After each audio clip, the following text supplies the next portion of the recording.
Jadi kalau kita punya, berilah. Kalau kita tidak punya, jangan memaksa. Persembahan umat tebusan ataupun umat penyanyian baru ialah persembahan seluruh hidup. Maksudnya yaitu waktu, tenaga, talenta, roh, jiwa, uang, harta, istri, suami, anak-anak, dan semua yang ada pada kita adalah milik Tuhan. Itu adalah milik Tuhan. Dan tidak ada hak kita, tidak ada. Kita sudah dibayar dengan lunas. Kita sudah dibeli dengan lunas. Sejak semula pun memang kita tidak punya kita. Kita memang miliknya. Mungkin hanya untuk menyenangkan hati kita saja kita dikatakan, sekarang ini kita memberi semuanya kepada Dia. Seperti itu. Kita bukan punya kita. Kita punya Dia. Sebab itu, jangan berani-berani membagikan hak. Oh, ini hak Tuhan, ini hak saya. Aduh.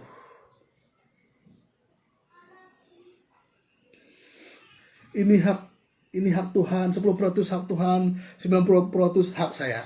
Aduh. Istri yang ada di sampingmu hari ini adalah milik Tuhan. Sampai dirimu sendiri juga milik Tuhan, hak Tuhan. Ya kan? Janganlah main-main dengan Tuhan, janganlah. Tolonglah. Kita hanyalah penjaga dan yang mengurusnya untuk Dia. Sebab itulah kita harus hati-hati menggunakan tubuh kita ini. Kalau dahulunya kita pernah silap, ya biarkan itu berlalu. Jangan diulangi lagi. Seperti itu, jangan diulangi lagi. Kalau dahulu kita sudah salah mengurus tubuh kita, ya minta ampun dari Tuhan. Jangan ulangi lagi. Supaya ke depan kita dapat berjalan dengan baik. Supaya ke depan kita dapat memperbaiki dan terus memperbaiki, upgrade dan terus upgrade diri kita. Hari ini memang kita mungkin tidak seperti apa yang Tuhan inginkan. Tapi biarlah ke depan kita semakin membaik dan membaik. Kita semakin membaik dan membaik. Melakukan amalan persembahan persepuluhan adalah sikap yang merendahkan Tuhan. Ini ingat. Melakukan amalan persembahan persepuluhan adalah sikap yang merendahkan Tuhan. Karena Tuhan hanya dihargai 10% dari uang kita. Aduh, Tuhan kita hargai 10% itu dari uang. Ayah, mana boleh, ya kan? Tidak boleh. Itu Tuhan, saudaraku, itu Tuhan. Jangan main-main. Jangan karena kehendak, keinginan kita tidak dapat melihat wajah Tuhan. Melakukan amalan persembahan persepuluhan itu merendahkan Tuhan.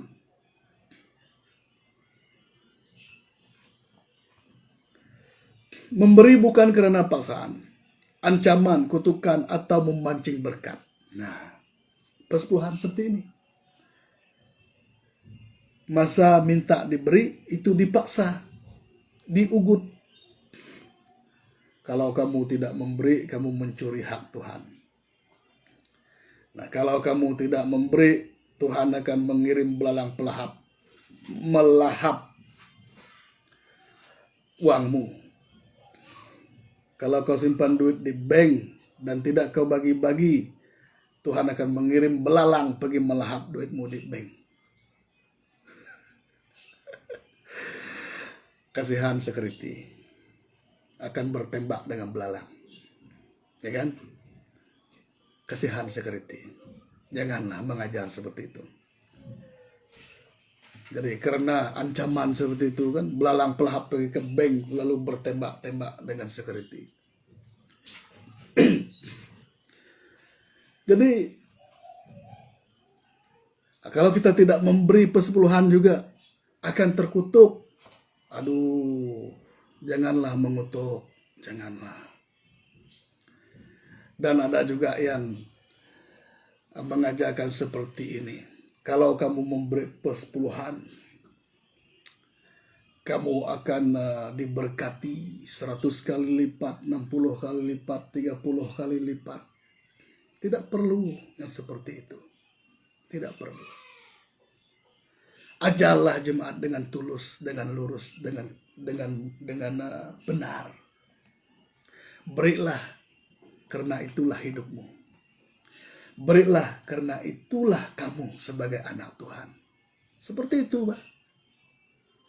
Ya, kalau dia rasa dia anak Tuhan, dia akan memberi. Dia akan rela bersedekah.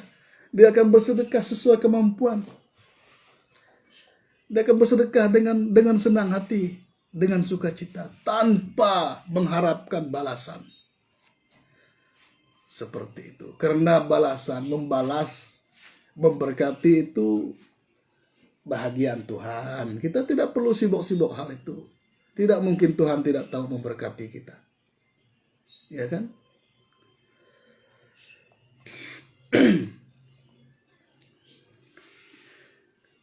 Tapi karena memang ingin memberi dengan sukacita, sukarela, dan ketulusan hati. Sebab kita bukan berdagang dengan Tuhan. Jangan coba-coba berdagang dengan Tuhan.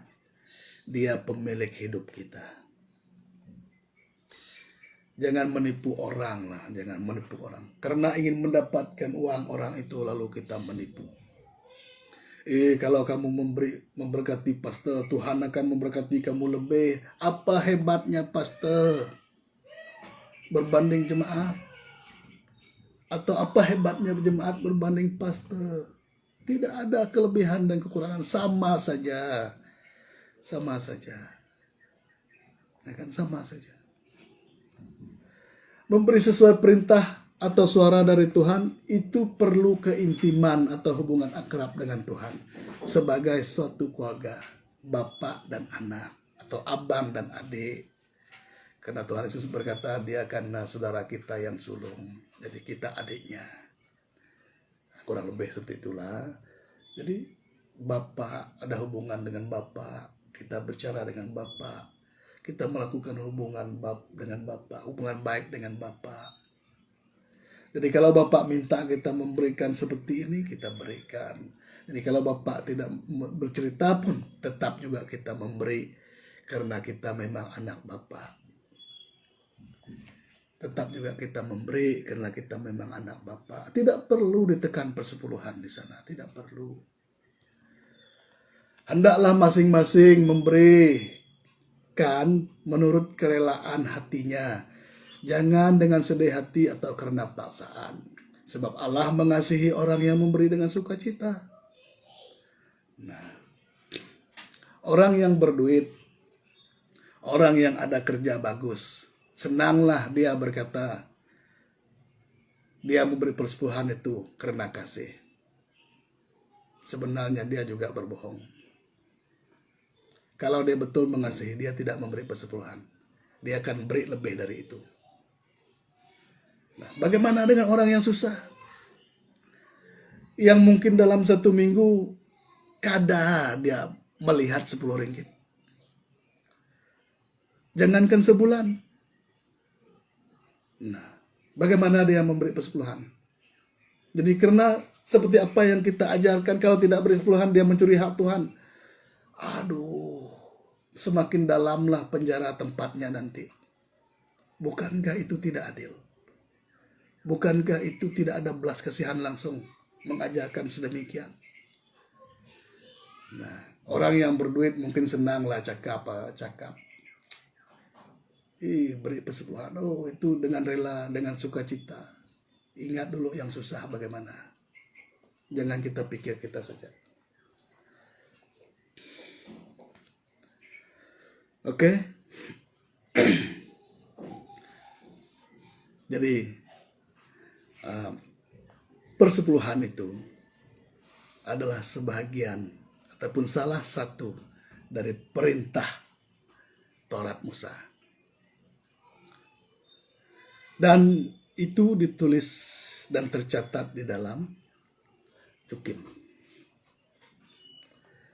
Dan karena perintah hukum Taurat itu sudah selesai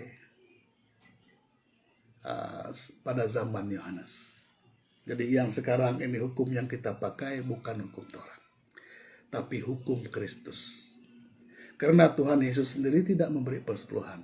Kenapa pula kita memberi persepuluhan? Tuhan Yesus memberi segenap hidupnya, dan kita harus memberi segenap hidup kita. Jangan main kira-kira dengan Tuhan. Jadi memberi itu bukan salah, tapi memberi itulah yang harus kita lakukan. Karena itu bagian kita. Karena itulah kita sebagai anak Tuhan. Jadi kalau kita mengasihi, kalau kita mencintai, kalau kita sayang gereja kita, sayang gembala kita, berilah sesuai apa yang kita ada, supaya mereka pun menikmati apa yang kita nikmati. Ya kan? Oh, gereja itu tidak maju karena tidak beri persepuluhan. Itu ajaran bodoh. Bodoh lah. Sepatutnya mereka mengasihi. Mengasihilah, mengasihi lebih sungguh, kata lagu itu. Mengasihi, mengasihi lebih sungguh. Yesus lebih dulu mengasihi kepadaku. Mengasihi, mengasihi lebih sungguh. Jadi setakat ini untuk hari ini mungkin akan disambung pada sesi ketiga. Jadi pertama saya minta maaf lah. Saya minta maaf mungkin apa yang saya ceritakan di sini tidak seperti apa yang kamu pikirkan. Jadi kita boleh saja berbeza pendapat dan kita boleh saja tidak sama pendapat, tapi jangan sampai kita mengancam satu dengan yang lain. Jadi dalam konsep kita berFacebook ini senang. Kalau kita tidak mau mendengar pendapat orang itu, oke, sila undur diri. Sila unfriend dan lenyaplah seperti itu. Jadi kalau kita masih mau belajar dari orang itu, tidak usah mengancam. Tidak usah mengeluarkan kata-kata kesal. Seperti itu. Jadi karena orang yang mau belajar, dia selalu terbuka.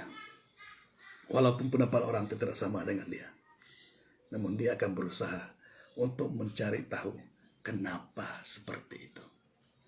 Jadi apabila kita menemukan hal itu lewat pencarian kita secara pribadi, akan sangat menyeronokkan dan sangat mengesankan, sangat membuat kita merasa, beginilah Tuhan, beginilah Tuhan. Ya kan? Jadi cukup sampai di sini. Sebelum itu kita berdoa.